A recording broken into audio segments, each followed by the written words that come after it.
Hello future professionals, कैसे हो आप? तो आगे हम अपने next session of concepts to question.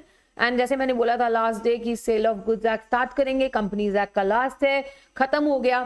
तो आज हम स्टार्ट करें हमारे सेल ऑफ गुड्स एक्ट के क्वेश्चन को। आज मैंने यूनिट 1 से क्वेश्चन लिया है एंड इसमें हम दो कॉन्सेप्ट्स कवर करेंगे। तो देखो क्वेश्चन को पहले। Soni, a friend of Priya, wanted to buy her two wheeler. Priya agreed to sell her two-wheeler to Sony and it was decided that the price of her two-wheeler will be fixed by Priya's father. मतलब fixing of price by third party. Correct? Who is an auto dealer? Priya immediately handed over the keys to Sony. मतलब delivery भी हो गया. So ये हो गया हमारा delivery. कौन सा? Symbolic. However, Priya's father, ये सब होने के बाद प्रिया के फादर ने मना कर दिया कि मैं प्राइस फिक्स नहीं करूंगा।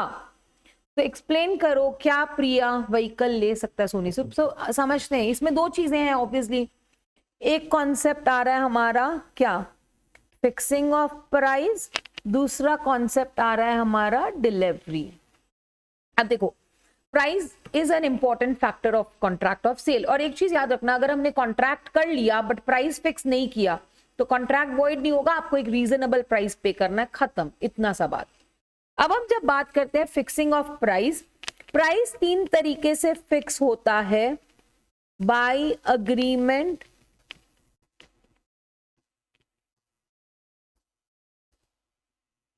Bye mutual dealings and by third party. By agreement, हमने एग्रीमेंट में ही मैंने ऑफर किया इस प्राइस पे सेल करूंगी, आपने एक्सेप्ट कर लिया। बाय म्यूचुअल डीलिंग्स, हम एक दूसरे के साथ रेगुलरली डील करते हैं, हमारे एग्रीमेंट में ऐसे टर्म्स है जिसको यूज करके हम फिक्स कर सकते हैं, like 10% below market price. Bye third party मतलब एक वैल्यूअर को अपॉइंट करते हैं कि तुम फिक्स कर दो प्राइस को। जब हम वैल्यूअर को अपॉइंट करते हैं प्राइस फिक्स करने और ये वैल्यूअर फिक्स करने से मना कर दे, कॉन्ट्रैक्ट क्या हो जाएगा? वॉइड। अगर वैल्यूअर प्राइस फिक्स करने से मना कर दे, कॉन्ट्रैक्ट क्या हो जाएगा? वॉइड। अगर हमने गुड्स का डिलीवरी दे दिया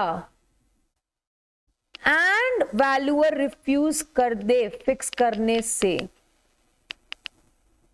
अब देखो कॉन्ट्रैक्ट वॉइड नहीं होगा, कॉन्ट्रैक्ट वैलिड है एंड आपको क्या देना है? Reasonable price. तो आई रिपीट अगेन, अगर गुड्स डिलीवर हो गया एंड थर्ड पार्टी मना कर दे प्राइस फिक्स करने से, तो गुड्स तो डिलीवर हो गया, कॉन्ट्रैक्ट वैलिड है, आपको रीजनेबल प्राइस देना है। अगर कोई प्रिवेंट किया थर्ड पार्टी को प्राइस फिक्स करने से, मतलब वो तो रेडी था प्राइस फिक्स करने के लिए बट दोनों पार्टीज में से कोई एक जन उसको मतलब उसको फिक्स नहीं करने दे रहा है, उसको इंफॉर्मेशन नहीं दे रहा है, व्हाटएवर, तो वो जो पार्टी प्रिवेंट किया वो डैमेजेस देगा दूसरी पार्टी को, थर्ड पार्टी को नहीं, वैल्यूअर को नहीं, दूसरी जो पार्टी है उसको। सेलर स्टॉप किया तो बायर को डैमेजेस देगा सेलर। अब आते हैं delivery of the goods. Delivery का मतलब होता है voluntary transfer of the possession, हमने वॉलंटरली गुड्स को ट्रांसफर कर दिया। डिलीवरी तीन तरह की होती है, एक्चुअल, सिंबॉलिक, कंस्ट्रक्टिव। एक्चुअल मतलब मैंने फिजिकल गुड्स आपको दे दिया, मैंने ये पेन आपको दे दिया एक्चुअल। सिंबॉलिक, मैंने आपको पेन नहीं दिया बट मैंने ऐसे कुछ सिंबल्स दिए जिसको यूज करके आप गुड्स ले सकते हो, जैसे रिसीट दिया, चाबी दी, ठीक है, ये मेरे एक कबर्ड में रखा हुआ है, मैंने उस कबर्ड का चाबी दिया कि प्लीज उस कबर्ड से निकाल लो। मेरे गोडाउन में रखा है, मैंने गोडाउन की चाबी दी आपको। रेलवे से आएगा गुड्स, मैंने रेलवे रिसीट दी। तो ये सब क्या हो गया? सिंबॉलिक। कंस्ट्रक्टिव का मतलब क्या? गुड्स कहीं मूव नहीं कर रहा है, जहां है वहीं है, गुड्स वहीं पे है, कुछ नहीं किया हमने गुड्स के साथ बट सिर्फ एक्नॉलेज किया और इस एक्नॉलेजमेंट से गुड्स का डिलीवरी हो गया। लेट अस से एक्स का एक गोडाउन है और इस गोडाउन में एस ने अपने गुड्स रखे हैं। अब एस ने ये गुड्स को सेल कर दिया बी को और उसने बोला कि भाई बी तुम प्लीज अपना गुड्स का डिलीवरी ले लो। बी बोला देखो मुझे भी तो कहीं तो रखना होगा, यही रहने दो। तो एस गया एक्स के पास एंड बोला देखो मैंने ये गुड्स सेल कर दिया है बी को, अब तुम ये गुड्स मेरे लिए नहीं होल्ड कर रहे हो, बी के लिए होल्ड कर रहे हो, तो तुम मेरे लिए नहीं बी के लिए। जैसे ही उसने ये बोला उसने डिलीवरी कर दिया। गुड्स का कोई मूवमेंट नहीं हुआ, गुड्स वहीं के वहीं है, नो फिजिकल मूवमेंट, बट जैसे एक्नॉलेज करके गुड्स का डिलीवरी हो गया, दिस इज कंस्ट्रक्टिव डिलीवरी।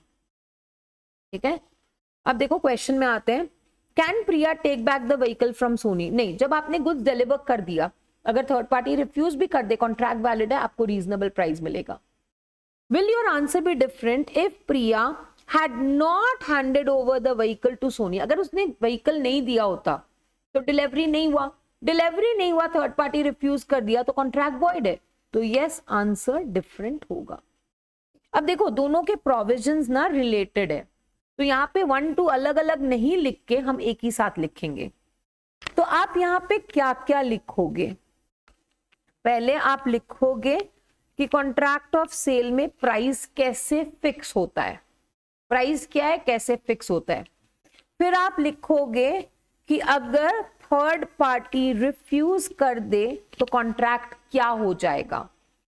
फिर आप लिखोगे अगर गुड्स का डिलीवरी हो गया एंड थर्ड पार्टी रिफ्यूज कर दे तो क्या होगा, ये लिखोगे।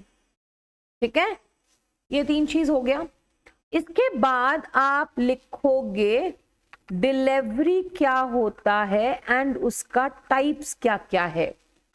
फिर आप एक्सप्लेन करोगे सिंबॉलिक, जब एक्सप्लेन कर रहे हो एग्जाम्पल भी दे सकते हो। तो ये हमारे प्रोविजन है, ये सारे के सारे प्रोविजन आंसर में होना चाहिए, क्योंकि मल्टीपल क्वेश्चन है। आंसर जब लिखोगे देयरफॉर 1 2 करके आंसर लिखना। ठीक है, तो आई होप आपको ये कॉन्सेप्ट एंड लॉजिक समझ में आया।